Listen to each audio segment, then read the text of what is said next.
As we open the series, the black rings descend on Earth, so it'd be like you hear buzzing like a fly, like, you know, you're like almost Amityville horror, but 10 times as loud. And you hear this weird buzzing. It sounds like giant flies, and you look up and you see a black ring. It lands in a grave, plunges into the ground, and you hear someone utter, "Arthur Curry of Earth, rise." And then Frogman's hand comes up. Then they just want one thing. They want to feed.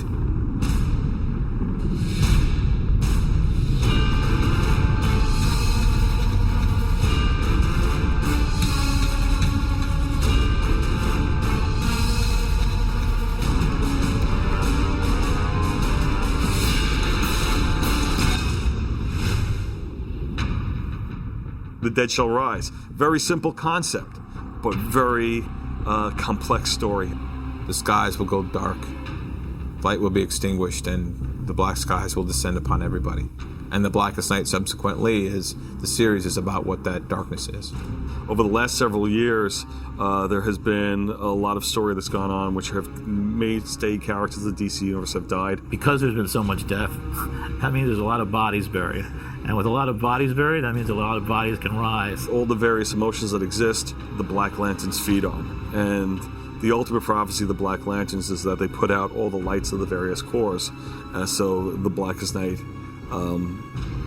which is discussed, is a reality and encompasses all of the universe itself. The foundation we've built with Green Lantern Corps, I think a lot of people are excited about Blackest Night. I hope they are. We've been talking about Blackest Night for a while. One of the things Geoff did is that he sort of previewed Blackest Night at the end of the Sinestro Corps War about a year ago.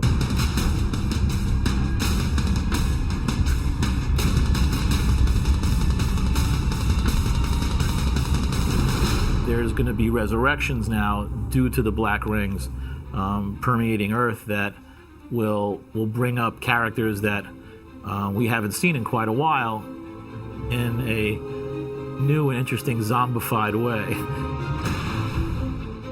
He's one of those iconic characters that have been around for a very long time, and his death was very shocking to a lot of fans.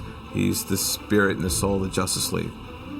So him corrupted by this black power is going to be pretty devastating. Golden Age Superman of Earth 2, died in a book called Infinite Crisis that I wrote years ago. It represents the Golden Age. So him coming back corrupted is he's going to be back the entire Golden Age with him. Probably the strongest co-star in Blackest Night is Barry Allen, The Flash. And it's no coincidence, just Barry Allen himself has just returned from the dead.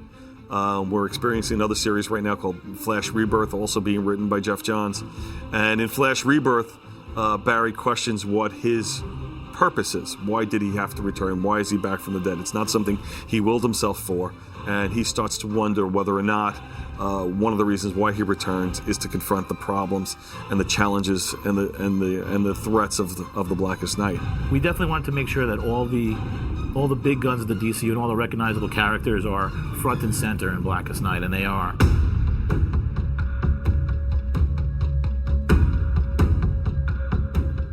Contrary to a traditional zombie movie where they'd just be mindless and attacking, Black Lanterns are very much aware of what they were, and they use their knowledge to their advantage to weaken the characters. What they do to feed is that they agitate those they are closest to. They get an emotional reaction. They can see the aura.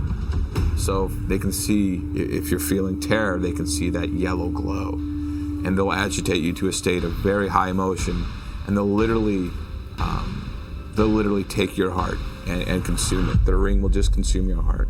It's always fun to work with Geoff because it's such a collaborative experience, but more importantly, he has such a clear interpretation of what he wants to do. It makes it a lot easier to formulate story and direct story when you know exactly what the person wants. But pure and simple, hands down, this is Geoff, top to bottom.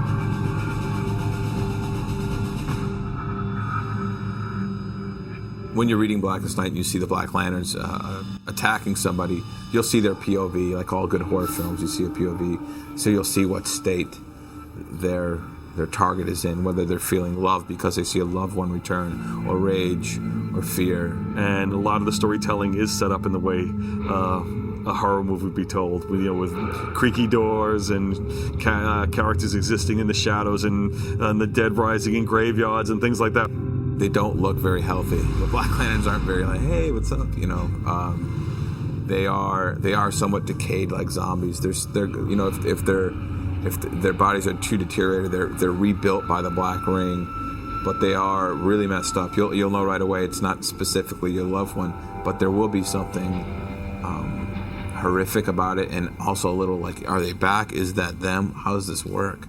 In this particular case, you have to have familiarity with the characters, but you don't need to know what got you here. You have to know, okay, this guy's dead, and now he's coming back from the dead, and this guy's alive, and he's trying to stop him being killed. I get it. People who haven't read DCU books, when they picked up the Green Lantern Zero on Free Comic Book Day, which is the opening salvo for Blackest Night, that they're going to be pulled in.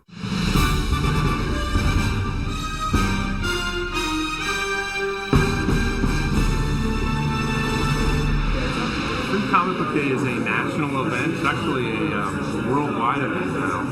I think it's in its 8th or 9th year, in which one day a year we give away free comic books. It's a good opportunity to show people books they may not have seen before, just show them what's going on with the books they already know.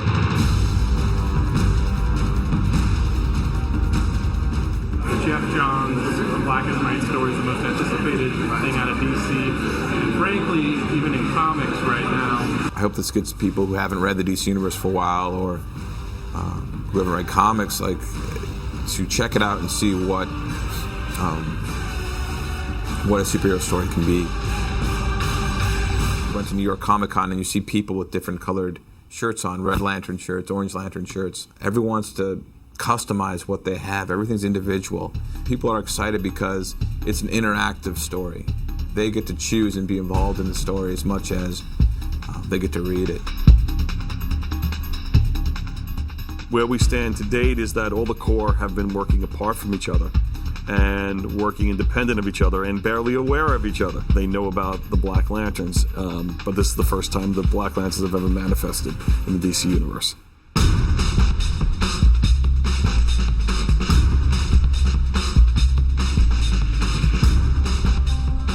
Blackest Night is about really immersing ourselves in it and what it meant to be in that period of darkness, and then of course what it means to rise above the blackness and enter the light. In Geoff's storytelling, he does not hold anything back in everything he's gone for, and he had a very clear vision of what he wanted to accomplish with this, and he put it all out there in the first issue, and he goes for the throat with the first issue, and for the entire 8 issues run, I could tell you, because I've seen how they break down, he does not let go. He keeps on going and pushing it harder every issue. The expectations for Blackest Night are very high, for myself included. I hope to make this one of the greatest things that I ever work on.